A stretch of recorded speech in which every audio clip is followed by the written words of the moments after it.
bienvenido a Diafragmarte, este espacio de difusión. Es la primera vez que tengo un colega promotor cultural. ¿Cómo estás? ¿Cómo vas? Todo muy bien, Estefa. ¿Y tú cómo estás? Bueno, muy bien, muchas gracias. Por aquí, conociéndonos por fin después de este año tan extraño. Eres estudiante de música, también eres compositor, has participado en cosas de jazz, en composiciones de jazz contemporáneo, eres promotor cultural y además eres comediante, haces de todo.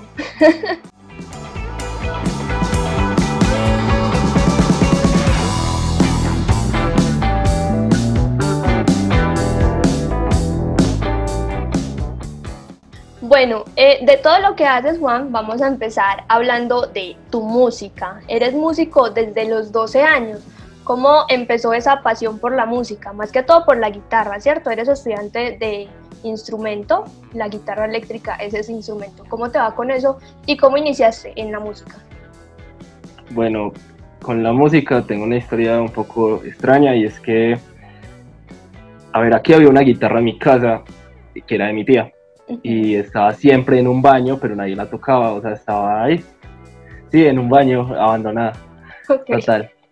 Y entonces yo decía como, bueno, ahí está la guitarra, chévere, como que me empezó a generar interés, y entonces me metieron a clases, pero en las clases me fue súper mal, o sea, nunca me entendí con esa profesora ni nada, entonces yo abandoné la guitarra como por un año, hasta que ya mi mamá básicamente que me rogó e insistió con un profesor particular, y ya con él fue que me obsesioné con la guitarra. Ya comencé pues como con la guitarra popular y ya al tiempo, como al año y medio, comencé con la guitarra eléctrica con un profesor que se llama Jerónimo Álvarez Burgos. Toca en una banda que se llama Cromlech y en otra que se llama Entre Niebla y Miedo. Con él estuve todo mi proceso como desde el 2013 hasta el 2018. Con él fue el que me preparó para la universidad, todo este cuento. En este proceso, como en el 2014, entré también a la red de escuelas de música a estudiar trombón. Y estuve tocando trombón ahí como 2 años y medio, más o menos. Y entonces ya ahí fue cuando yo decidí estudiar música y ya empezarme pues como a preparar para la universidad, y me quedé inclusive 8 meses pues sin estudiar, preparando el examen de admisión, aquí encerrado como un ermitaño, literal. Solamente salía como a la clase y volvía, la cuarentena, ajá, total. Y ya pues ahí fue cuando decidí como estudiar música y como dedicarme a todo esto. Siempre fui muy amante del arte y estaba siempre como entre artes plásticas y música, y yo decía, bueno, alguna de estas dos es lo que quiero, y ya como que hasta que pude convencer como a mi familia también como de aceptar la realidad, porque a veces no es una tarea fácil, y por lo menos en mi caso no hay ningún músico ni artista en la familia, entonces todos son o profesores o de la salud, entonces... O sea, ¿que de quién era la guitarra? De mi tía, que era profesora y se la habían dado unos 15. Ah, ok. No tiene nada que ver. Literal. Con razón está en el baño, pues no, ahí de adorno. La bodega de las casas en Medellín muchas veces es el baño que nadie usa, era por eso. Ok. Ok. Bueno, mira qué caso tan particular contigo cuando estaba como investigando, digamos, de tu vida. Me dio mucha curiosidad porque el trombón, o sea, es que tienes unos gustos muy particulares que no son, digamos, como de la gente joven, ¿cierto? Es muy normal que un joven venga cantando urbano o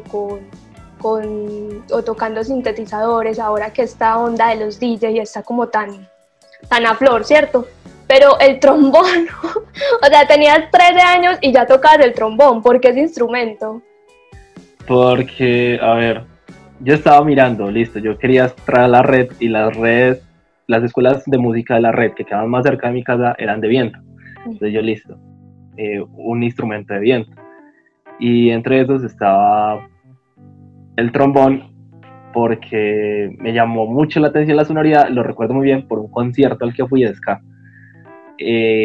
como en el 2013, final de 2013, una amiga que se llama Daniela Clavijo, estaba tocando con la banda de ska de ella, y pues yo no sé, a mí es el sonido como del trombón, yo nunca había visto como un trombón en vivo, y yo digo, eso está brutal, aguanta dedicarme pues como a estudiar ese instrumento. Y cuando entré a la red, dijeron como, la gente que quiere, yo estaba como entre trompeta y trombón, yo decía, alguno de esos dos instrumentos la verdad me llamó mucho la atención, pero entonces dijeron como, los que quieran empezar trombón pueden empezar ya mañana, es donde hay más cupos, casi no cogen ese instrumento. Y yo, pues, aprovechemos y de una. Y por eso fue que empecé con el trombón, y ya luego eso empezó a desatarse como en conocer otro tipo de música, y mi mamá también es muy salsera. Por ejemplo, la influencia de la salsa en mi casa es exagerada, entonces pues el trombón es como un instrumento que es muy fundamental en la salsa, entonces también estaba como ese gusto desde ahí, no solamente desde el ska, sino también desde esos ritmos latinos.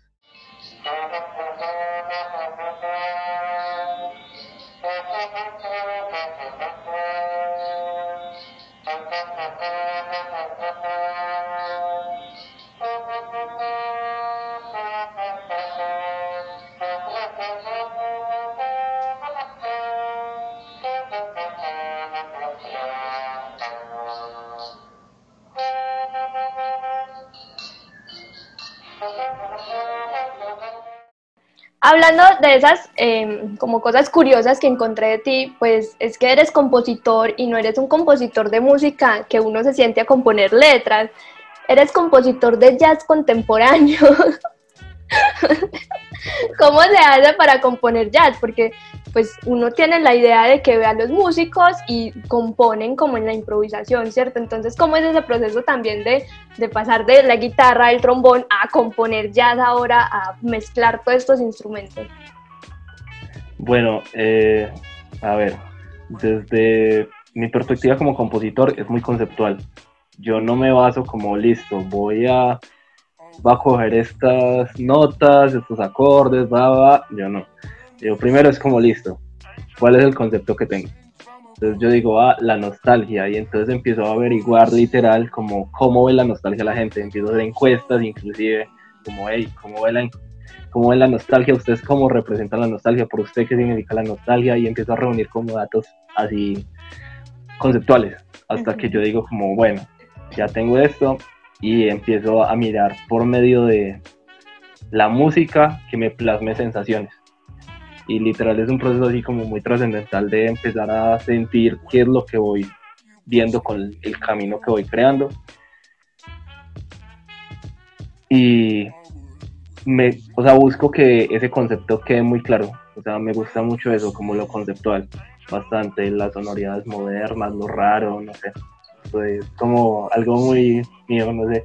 Siempre he dicho que soy una persona como muy contemporánea, o sea, nací en los 2000, pero literal, como que fue de los 2000 para arriba que me importan muchas cosas. Bueno, pero aparte de componer pues este jazz contemporáneo, ¿cierto? De como nos contabas, también eres como compositor de rock progresivo y de música experimental. ¿Cómo así? ¿Qué son esas mezclas? A ver, porque siempre me ha gustado esas sonoridades modernas, yo no puedo definir como mi música como está aquí, en este punto. Uh-huh. Entonces como todas esas sonoridades de explorarse a uno mismo desde el concepto, desde lo conceptual, me hacen llegar como a literal a veces, o sea, tener influencia de mucha gente que está como por esas ramas, pero no decir como, bueno, es que yo quiero sonar como él o quiero sonar como él, sino como termino haciendo una mezcla de un montón de gente y sí, como de querer buscar unas sonoridades nuevas que yo diga, listo, esto no lo he escuchado y me representa, que para mí eso es súper importante, uh-huh. Que me represente realmente la persona que soy y no generar como un producto como, sí, sacaron un tema de rock, lo mismo de siempre, se escucha como esto, no, sino que realmente como sentir una diferencia con la escena de lo que está pasando, sea local, nacional, lo que sea, pero sí generar como un producto, por así decirlo, distinto.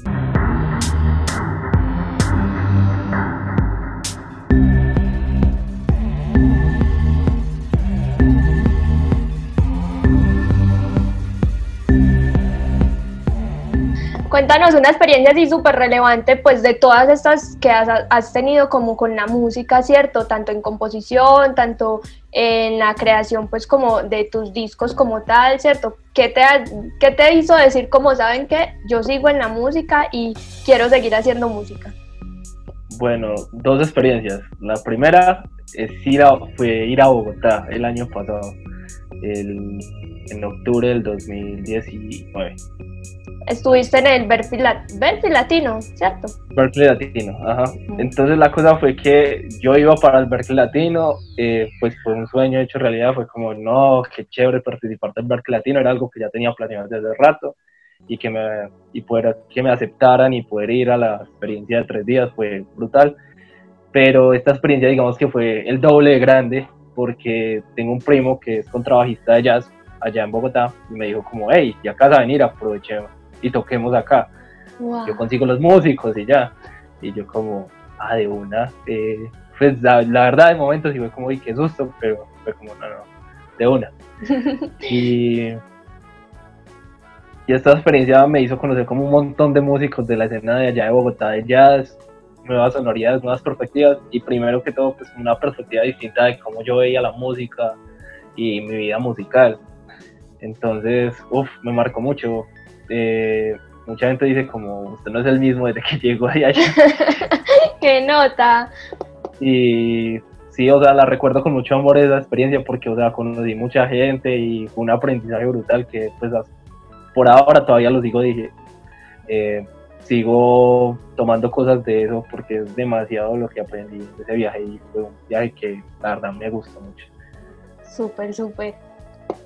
Y la otra, después esta charla que tuve hace poquito con la red de escuelas de música sobre jazz, de cómo escuchar jazz, y es que, pues, a mí me gusta como mucho todo este cuento de la gestión y obviamente desde el jazz poder aportar como algo a la ciudad fue algo que la verdad me llenó mucho porque fue como listo, es un género que me gusta mucho, yo no he podido sacar todavía el disco de jazz, pero digamos que esta es una forma de aportar tanto a los públicos a los músicos que ya están por medio de creación de públicos, como también para mi disco. Al fin y al cabo todos estamos en el mismo mundo, todos estamos en la escena de jazz de Medellín. Vamos a identificar quién es el personaje y intenta cantarlo. Yo soy malo cantando, pero no importa, intenta tararearlo, lo que sea, y me cuentas. ¿Listo? El personaje es el solo. Es la melodía. La melodía se identifica. Ok, es el encabezamiento. Ajá, sí, es la primera parte normalmente, cuando no hay introducción. Y vamos a identificar también otra cosita, y es que cuando comienzan a improvisar. Algo que quiero que sepas ahí es que normalmente se siente como un cambio, como puff, como que cambió la energía, el feeling con que estaba tocando los demás músicos. En este caso, la batería, el piano, todos ellos cambian su forma de tocar. Se siente una atmósfera distinta. Entonces, comencemos primero por identificar el personaje. Esa partícula que se repite, que tú dices, eso yo creo que es lo que se me está quedando de la primera parte. Muy bien. Dale, vamos con eso.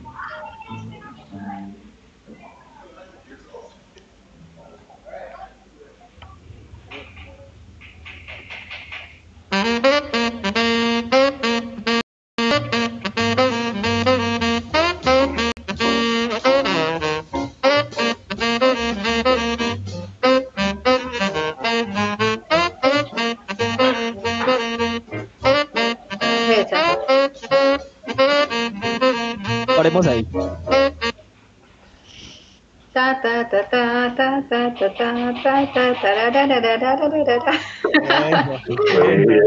Ajá, exactamente, ese es nuestro personaje, esa es nuestra melodía. Ahora que mencionas la escena local de jazz, ¿cierto? Cuéntanos un poquito de la escena, porque mucha gente pues cree que el jazz es como lo que hablábamos ahorita pues fuera de escena, sobre que son géneros como digamos muy privatizados, por decirlo así, ¿cierto? Entonces, hablemos un poquito de la escena de jazz y si has visto, pues, como promotor también, porque es que nuestro trabajo es mirar qué tanto estamos llegando al público, ¿cierto? Qué tanto la cultura llega también al público. Entonces, hablemos un poquito de esa escena, de si sí es fuerte en la ciudad y de si la gente sí la consume de verdad.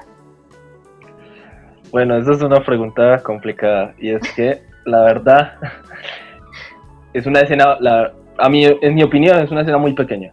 Una escena muy pequeña, son pocos los músicos y me parece que la dinámica en la que se mueven y en los espacios son pocos y la gente tampoco los conoce, que esa es otra cosa. Los pocos espacios que hay, la gente tampoco los conoce. Y, por ejemplo, cuando son los festivales en el Metropolitano de Jazz, a full. Pero son eventos en los que vienen agrupaciones de otros lados, hay agrupaciones universitarias, es un evento una vez al año. Muy chévere y todo, pero faltan 364 días en los que pueden tocar y la gente puede ir a verlos tocar. Entonces ahí está el asunto.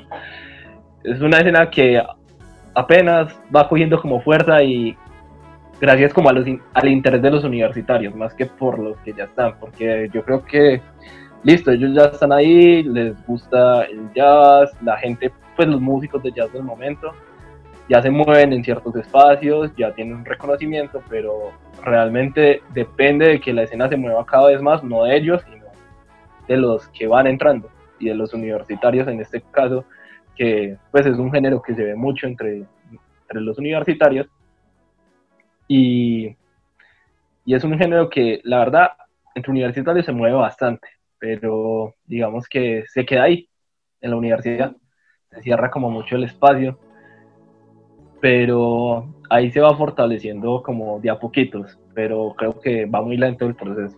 Podría ser un poco más rápido, pero digamos que esa es la dinámica de ciudad. Yo recuerdo mucho una charla de negocios musicales en Berkeley Latino que decían como no todas las ciudades funcionan igual en cuanto a circuito musical, y si usted cree que su música la va a poder sonar en su ciudad tranquilo y va a triunfar con ella en su ciudad, está pensando mal, porque cada ciudad tiene sus dinámicas sociales, culturales y todo eso, y eso va a afectar en el género, en todo. En este caso, por ejemplo, ciudades más pequeñas, por ejemplo Manizales, tiene más movención de jazz que acá, y no está mal, pues son dinámicas y todo es un proceso, pero sí falta bastante, en mi opinión, bastante, la verdad. También eres promotor cultural. En realidad, cuando me dijiste que querías participar en el programa, pues me pareció muy curioso porque de cierta manera la gente podría decir que somos competencia, ¿cierto? Somos una sana competencia. Juan tiene un proyecto también de difusión cultural llamado El Aporte Cultural. Así fue como nos conocimos. Hablemos de El Aporte Cultural, ¿cómo nace? Bueno, este proceso creo que la promoción cultural viene desde mucho antes, desde el colegio, desde el 2016 más o menos. Pues como te dije, a ver, tiene un poquito de la historia ligada con lo de la guitarra, y es que mi profe de guitarra, Jerónimo, al tocar en bandas de acá de la ciudad, por él fue que empecé a conocer los procesos musicales de la ciudad, entre esos altavoz, por ejemplo. Entonces de ahí se desprende conocer un montón de músicos, y ese conocer un montón de músicos, teniendo 14 años literal, yo me le acercaba a los músicos súper tranquilo, como, ay, me gusta mucho su banda, y ellos eran como, esta pulguita que me está diciendo, ajá, como, qué chévere, y yo les escribía y todo, y empecé como a hacer como lazos de amistad, y también musicales con toda esta gente. Pero entonces los músicos de acá en la ciudad, por lo menos de los procesos de altavoz, no son músicos necesariamente estudiados de carrera, pues que hayan estudiado música. Obviamente también tienen otras profesiones, muchos. Y entonces esto desató conocer otras ramas artísticas también. Entonces fue como listo, entonces este es pintor, entonces yo empecé a conocer por este lado pintores y por este lado, no sé, payasos, y entonces empecé a conocer como toda la escena cultural de la ciudad.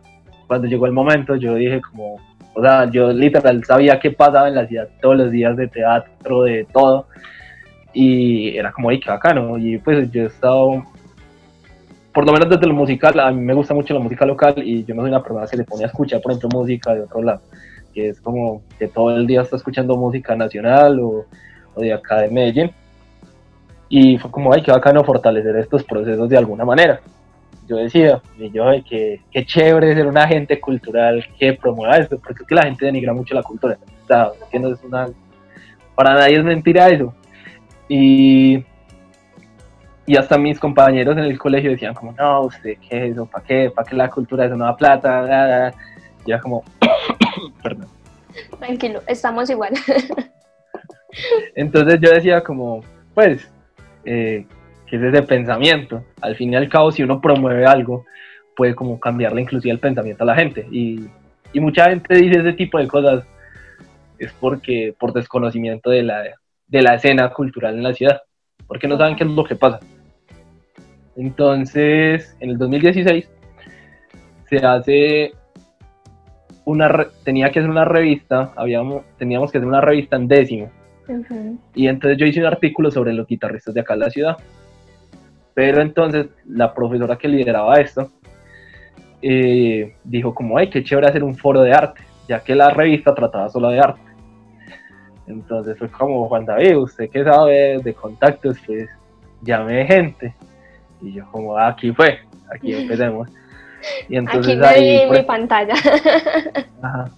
Entonces fue como, listo, este es un primer inicio de esto. Y entonces, por ejemplo, ahí estuvo un dibujante, él es guitarrista de Kraken, que es profe mío en este momento de la universidad también. Uh-huh. El Circo Medellín. Súper. Entonces también estuvo invitado la comunidad guitarrística de Bello para esa época. Entonces ahí fue como listo el primer proceso que yo lideré, porque realmente fue como que me prestaban el espacio del colegio, y qué pena decirlo, pero así fue. O sea, me prestaban el espacio del colegio y fue como, hey, vea las cartas, organice todo usted, allá solucione. Usted convocó, usted organizó, mejor dicho, bajó hasta la silletería, pues. Literal, o sea, y entonces fue como listo, esa fue la primera vez, yo tenía como 15 años. Ya luego fue como Personería propuso algo de una semana del arte. Uh-huh. Entonces fue como, ya, vamos a ver qué hacemos. Entonces la misma dinámica, un montón de foros, solamente que ya como en ese año empecé como a tener contactos como cada vez más serios. Y entonces, por ejemplo, ahí estuvo Santiago Arango de Aglaú, Daniel Buitrago, que es el administrador del Pablo Tobón Uribe, y ya empecé como a hacer un tipo, digamos que contactos que tenían más relevancia en la ciudad, y fue como, ay, qué chévere estas charlas, qué chévere esto, y en ese tiempo, como con ánimo de querer continuar con eso, creé un podcast, que mucha gente conoció un tiempo, pero nunca se dieron cuenta quién lo manejaba. Okay. Era muy loco porque se llamaba Historias de un Cuervo. Y entonces lo que yo hacía era que varias bandas mandaban la entrevista, todo, yo hacía como un tipo de podcast, pero nadie sabía quién era el que estaba detrás del podcast. Era un perfil falso, inclusive, y desde ahí manejaba todo. Ok. Y de un momento a otro, varias de la escena rockera, porque en ese tiempo era más como, o sea, tuvo mucha relevancia en las bandas, uh-huh, porque era como el sector donde yo me movía. Entonces mucha gente me decía como, hey, qué bacán ese podcast de Historias de un Cuervo, vos lo has pillado, vos conoces a ese man. Y yo, tal vez, no sé. De más que sí, cualquiera por ahí. Sí, por ejemplo, yo me acuerdo mucho de una amiga que me decía como, hey, parce, ese man, mero bien, ¿sí o qué? ¿Usted no lo conoce? No, sí, el man es mero bien. Y yo era acá. Pero por motivos de tiempo, un podcast me quitaba mucho tiempo. O sea, me tocaba ponerme a grabar, a editar, listo, miraba qué hacía, y yo no. Me tocó renunciar al podcast, literal, yo estaba terminando 11, y era eso, o sea, era seguir con el podcast y terminar y no poder hacer bien unos procesos que tenía que hacer bien, tanto del colegio como de la universidad. Uh-huh. o no continuar con el podcast. Entonces yo dije, no, toca no continuar con el podcast y ya. Ya luego yo dije, luego lo retomo. Ajá. Y no pasó. No ha pasado, no ha pasado. Ajá, exacto, no ha pasado. Ni creo que pase, la verdad, por ahora. Ok. Pero entonces ya llegó la pandemia y yo normal, un día me desperté y yo dije, qué chévere generar un espacio como de difusión cultural acá en la ciudad. Y yo acá, no, pues chévere porque a mí me gusta, pues la verdad a mí me gusta bastante Instagram. Uh-huh. Y se me da facilidad para manejarlo, entonces yo pues sería una buena opción. Pero entonces yo dije, no, pero primero lo voy a hacer en las historias mías. Y entonces yo lo que hacía ni siquiera era preguntarle a los artistas si querían que los publicara, sino que yo dije como, voy a generar un espacio de difusión cultural de mis historias. Cada 2-3 días los etiqueto y ya, y coloco un poco de información sobre ustedes. Y los empecé a coger al azar. Yo como, pues... el que te gustaba. Sí, ajá. Okay. Yo lo publicaba así y ya. Y así se fueron como 40 historias, creo yo, más o menos. Y fue como listo, no, la gente le gustó, mucha gente sin ni siquiera publicar nada me dijo como, qué bacana esa iniciativa, cómo se puede participar. Y yo como, no, pues fue algo muy expreso. Y como no, a mí me gustaría consolidar esto. Y ahí fue cuando nace el Aporte Cultural, que es un difusor. Y yo como listo, acá ya puedo hacer las reseñas, puedo hacer agenda cultural, uh-huh. Y que no ha sido mi enfoque, pero sí he podido como apoyar ciertos procesos desde la agenda cultural. Y ya, y como pues yo dije, no, chévere apoyar la ciudad y por lo menos los colectivos que son amigos míos de las otras ciudades, dije yo. La cosa fue que el asunto se salió como de las manos en menos de una semana. Y yo lo creé. Y fue como que empezaron a llegar otros colectivos, pues Estefa ya sabía del aporte, uh-huh. Porque ya habíamos empezado a hablar días antes, pero sí empezaron a llegar otros colectivos. Antes de crear yo ya conocía esta idea. Exacto, en cambio hubo difusores que yo no conocía, entre esos por ejemplo Compañía, uh-huh. Y La Brújula, uh-huh. Que yo no tenía ni idea quiénes eran y yo apenas lo creé, fue como que, hola, ¿cómo estás? Bienvenido a este mundo de la difusión. Y yo como, ¿qué? Sí. Y ya empezaron un montón de bandas y de artistas como, va nuestra información, ¿cómo se hace para participar? Y entonces yo en la primera semana ya tenía como 40 personas ahí en lista para reseñas, para todo. Total, se le volvió a uno una locura. Te comprendo. Exacto. Totalmente. Exacto, entonces al principio fue de ciudad, pero luego empecé como unos vínculos de amistad con una gente de México que se llama la Virgin Comedy Corp, uh-huh. Es un colectivo de comediantes mexicanos, y entonces fue como listo, ahora esta vaina entonces llegó a México, porque entonces un comediante acá que estaba trabajando con ellos me dijo como, apóyame en la difusión de esto. Ellos se dieron cuenta, entonces yo ya los apoyaba a ellos también. Y entonces el asunto empezó a regarse por todas las ciudades, por Bogotá. O sea, uno llega como unas cosas que es como, yo cuando llegué allá, por ejemplo aquí varias bandas de Bogotá me han dicho como, parce, es que vimos una banda también de acá de Bogotá que publicó algo de ustedes, entonces queremos participar. Y yo digo, pues uno no paga ni publicidad, que eso es algo que hay que tener en cuenta. Total, sí. Hace poquito, por ejemplo, me pasó que una gente de Guatemala, y si quieren, hacemos un colectivo de artistas plásticos de Guatemala y queremos participar. Y yo, ¿cómo llegué allá? Dice que no, pues aquí varias gente sabía de ustedes. Y yo, pero ha sido muy bonito el proceso de aprendizaje y de generar como espacios. Por ahí generé un concierto, uh-huh. Virtual desde un en vivo, uh-huh. Y pues la idea es como promover esos espacios. He hecho entrevistas y cositas, y ahí vamos poco a poco. También es como por tiempo que uno no genera como tantas entrevistas en vivos y esas cosas, pero ha funcionado muy bien, bastante bien, y bueno, lo han apoyado varios profesores de otras universidades, por ejemplo de gestión cultural, cosa que lo valoro mucho. si Adriana Ari DJ está viendo esto, me refiero a ella, por ejemplo. Tranquilo, aquí podemos, usted conoce este programa, aquí podemos hablar sin tapujos. Échale la promoción a todo el mundo. Literal, o sea, ha sido el apoyo muy grande de muchas personas. Por ejemplo, para mí es como una familia casi, una familia virtual, pero yo la veo así, y es literal la brújula, Diafragmarte y Compañía, que es como uno publica algo y es como que los otros tres es como listo, hágale, todo bien, ni nos preguntamos, es como ya sabemos qué hay que hacer. Ajá. Lo etiquetan a uno y uno ya es como, bueno, no, yo lo retiro, hágale, que para eso es. Ajá, exacto. Es verdad, entonces, es verdad.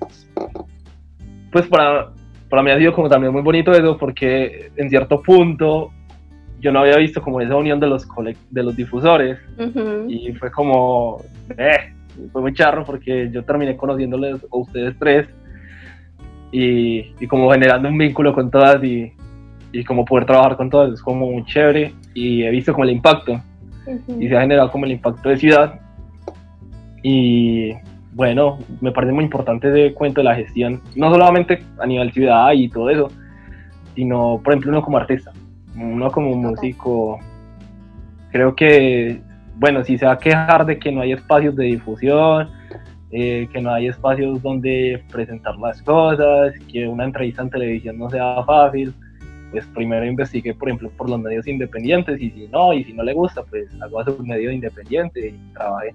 Pero hay que ser como creador de todo, ¿cierto? No solo como no solo hay que ser artista, sino que también hay que crear espacios para el arte. Pues si yo voy a hacer un concierto, no voy a ir solo a tocar, ¿cierto? Hay que empaparnos un poquito de todo. Siempre he estado como muy de acuerdo con eso. Pues yo creo que hay un músico aquí que es también formador, que es el que me va a regañar por decir que no soy artista, que se llama Horus. Y yo con él estudié gestión cultural, y él nos enseñaba mucho como, si usted es músico, usted también tiene que ser roadie, usted también tiene que ser luminotécnico, o sea, usted tiene que ser de todo, porque al usted empaparse como de todas las cosas, entiende como lo que está pasando a su alrededor. O sea, es que no es solo escoger nuestra guitarra y subirnos al escenario, pues eso debería ser lo esencial, pero estamos en un país donde hasta el presidente necesita ayuda. Entonces, pues, uno empaparse de eso creo que lo ayuda como a crecer como artista en este caso, y pues como a crecer la escena también. Digo yo, una humilde opinión, no sé. Sonó a regaño. Sí. No, pero es verdad. Y justamente lo que voy a decir, sé que alguna gente se podría molestar, pero baila. Es que, porque literal, a ver, yo me empapé mucho tiempo de la música local, y especialmente de la música underground, o sea, lo que es el punk, el metal, el ska y todos estos géneros que se presentan en altavoz, de como la dinámica, tanto, no solamente como los conciertos, sino todos los procesos que habían antes, de las grabaciones. Por ejemplo, yo acompañaba a la banda de mi pueblo a las grabaciones, a los ensayos, sabía cómo era el asunto. Y a veces los músicos de academia, y ahí es donde me van a echar en conflicto, y es que soy músico de una universidad, pero si hay un error que he visto es que todos creemos que todo es solo tocar. Es estar 10 horas tocando, y yo salgo de aquí y ya mi mundo está hecho porque yo toco mucho, y no, o sea, no es así. O sea, tienes que empaparte de un montón de procesos, de un montón de cosas, como decía Horus.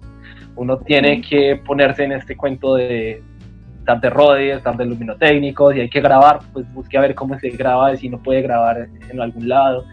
Y si hay algo que aprendí del punk y que siempre ha estado ahí, es la autogestión. Total. Por ejemplo, no hay espacios en Medellín de charlas de jazz, casi no hay, solamente conozco como 2. Pues si hay más de 2, mejor no. Entonces yo ahí me dije como, bueno, Wilson está manejando, por ejemplo, las charlas de jazz. Wilson estaba manejando todo este proceso de las charlas de jazz, de encuentros con el jazz. Yo le dije, como, profe, ¿puedo participar? ¿Puedo proponer algo? De una. Y entonces como eso. Pero ¿qué pasaría si uno dijera, no, qué pena? No, mejor no, y pregunto cómo serán esos encuentros. Yo creo que eso es muy importante, y siempre lo he dicho, y es que uno como artista, como gestor, como sea, dígale a la persona que usted admira, dígale, lo admiro. Dígale si le gusta su trabajo, dígalo, o sea, no le dé pena. Si usted ve un proceso chévere, diga como, hey, ¿esto qué o qué? ¿Cómo funciona? Me gustaría participar, hágalo. Y no le dé pena, o sea, que hay muchas puertas que tocar y si le cierran una, pues mejor. Con el aporte cultural, ya después del regaño, perdónennos, es que este es un espacio de desahogo también.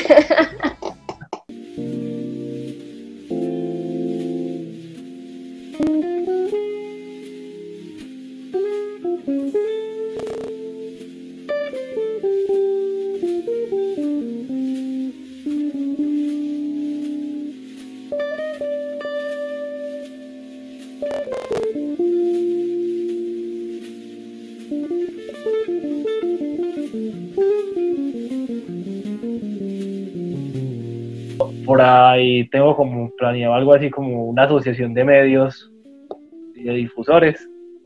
Ya luego esperemos a ver cuando salga esta entrevista si se dio o no. Esperemos que cuando esté esta entrevista también esté listo ya esta asociación de medios, en la que espero estar de una vez, regañada otra vez.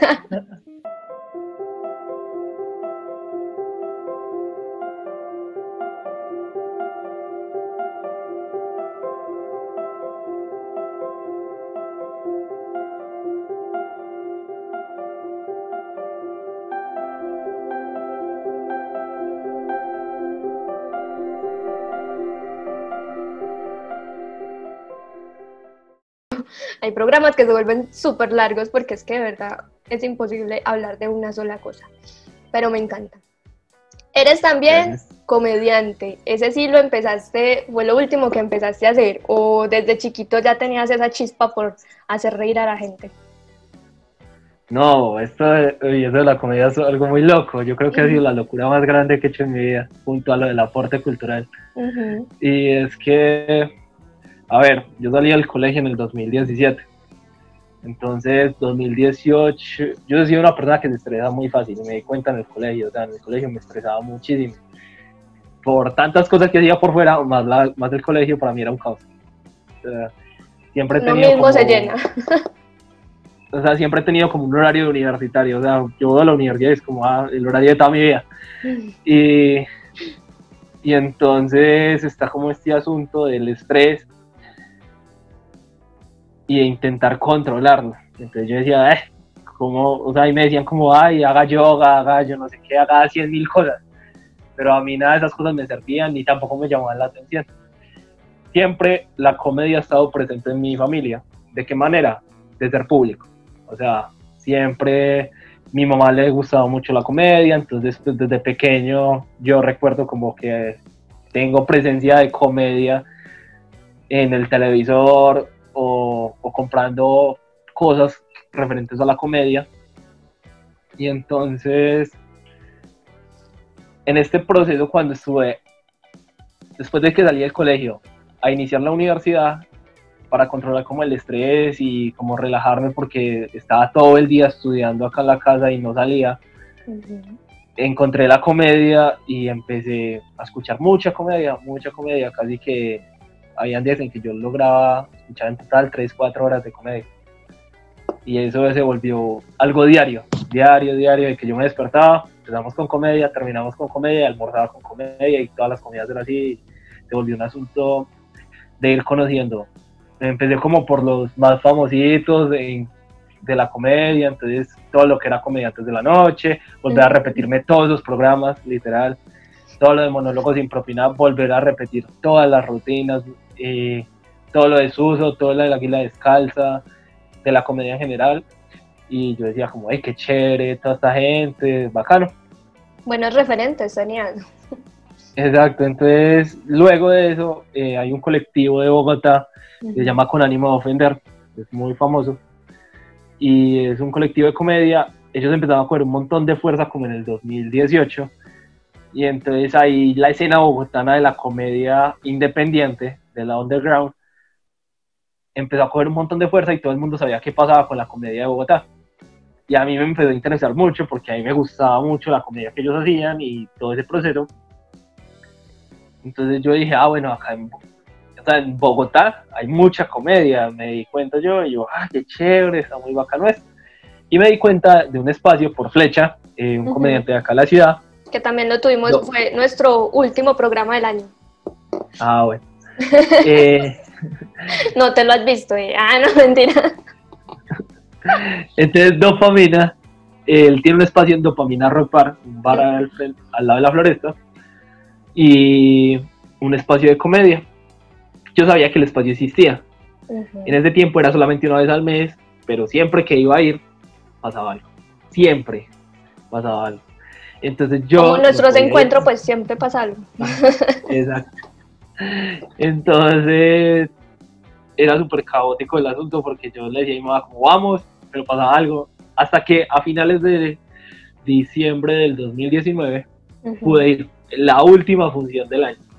Entonces fui, vi eso, me pareció muy chévere, pero yo tenía una particularidad y es que nunca había visto stand-up en vivo.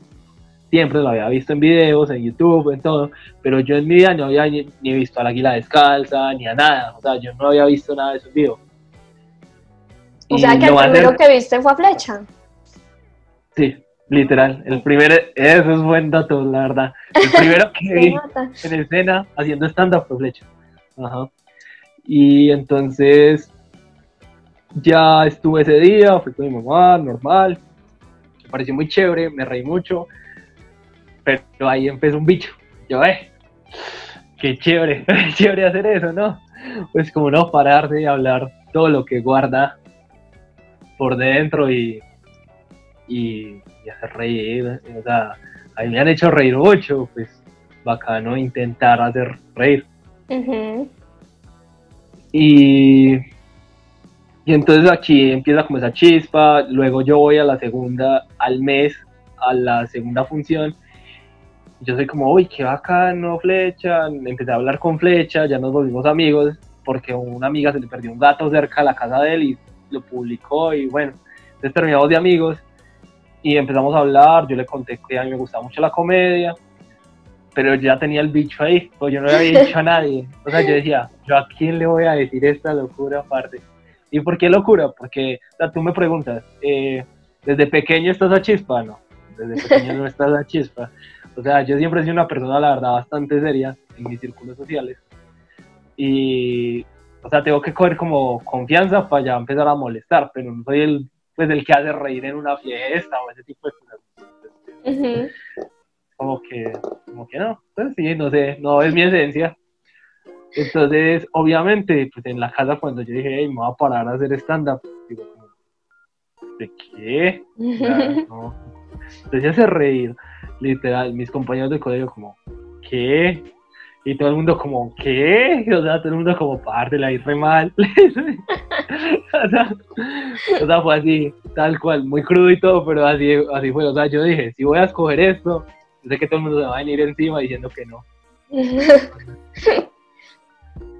Entonces, normal, pues yo la verdad, ya la segunda vez y ya tenía el bicho, yo no le había dicho a Flecha, pero en esos días él tenía un evento a los 8 días, en una cosa que se llama Comediantes en Apuros, en Viva Palabra, una escuela de cuentería.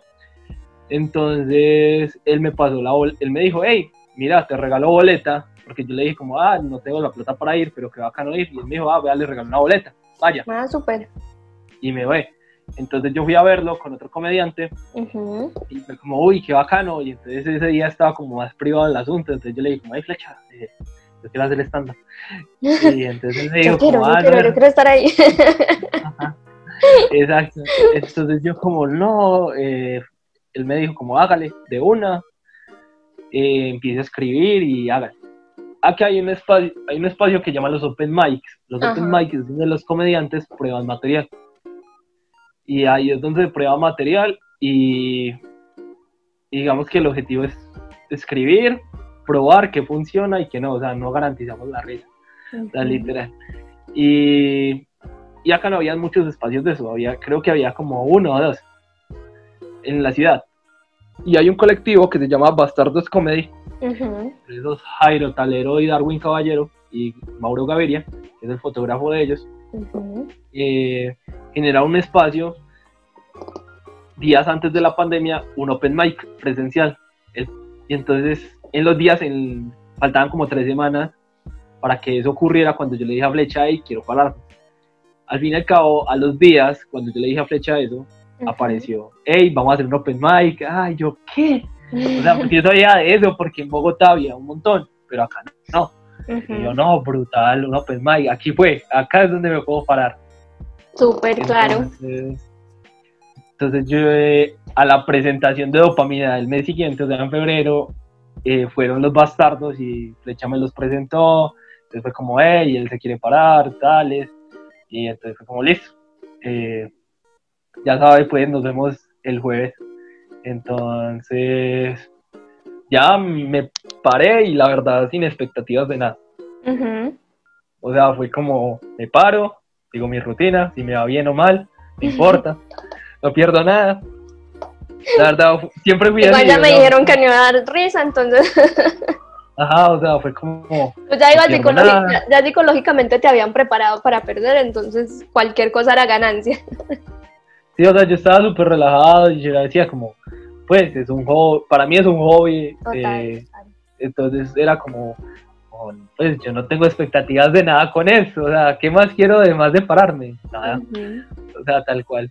La cosa fue que me paré, me fue muy bien, y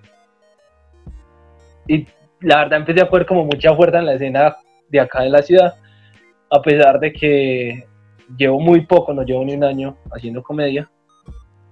Y medio te tocó en pandemia, aparte. Entonces. Exacto, o sea, me paré esa vez y a los 3 días se jodió todo. Entonces ya empezamos, Flecha, por ejemplo, empezó a contar conmigo para algunos eventos virtuales, los Bastardos también, y lo que es Flecha, los Bastardos y un comediante que también estuvo aquí en el programa, Mauro Moreno. Mauro, sí. Han sido como mis papás, mis tíos de la comedia, literal.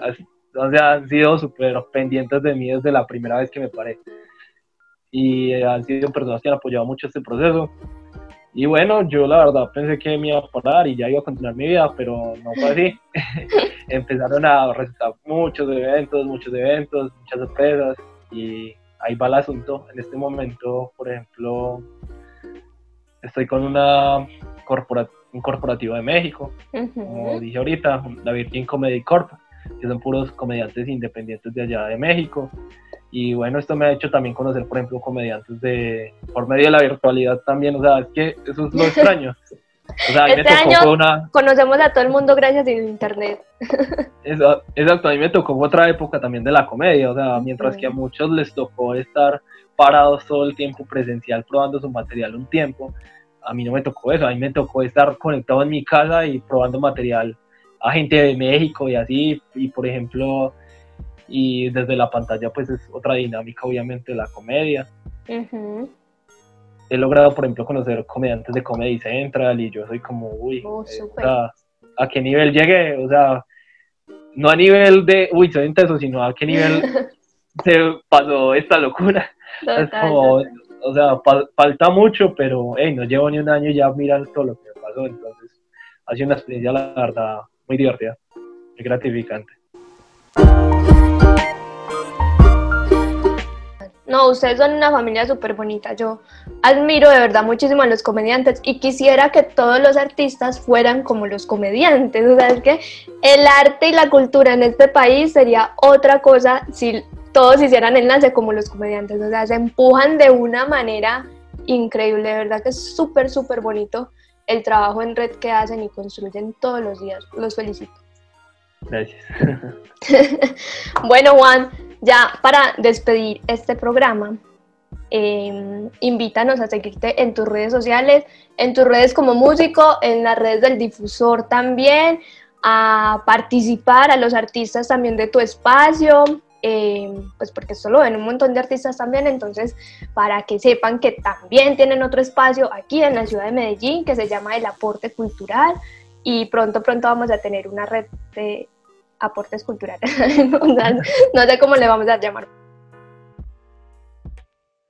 Bueno, en todo caso, pues sí, invita a las personas a que sigan muy conectadas con tu música, con lo que se viene con este disco, con sonidos jazzistas. El Aporte Cultural en Instagram, @elaportecultural. También mis redes sociales personales, @juande.guitar14. Es más fácil encontrarme como Juan David Marín Sánchez, ahí en Instagram. Y en Facebook también, Juan David Marín Sánchez, y en YouTube también, Juan David Marín Sánchez. No, pues, bienvenidos todos los artistas al Aporte Cultural. Es un espacio para reseñas, para estrenos musicales, para agenda cultural, y pues sí, bienvenidos aquí, todos son bienvenidos. Eventos culturales también, de todo, de todo. O sea, lo que hacemos aquí, allá también lo hacen. Por eso somos una competencia muy sana. Sí, literal. Bueno, Juan, no, agradecerte mil por estar en el programa. De verdad que hace muchísimo tiempo pues habíamos cuadrado tu participación aquí. Fue de verdad pues un placer tenerte y conocerte, así sea virtualmente. Sé que vendrán cosas muy chéveres pues contigo, con el Aporte Cultural también.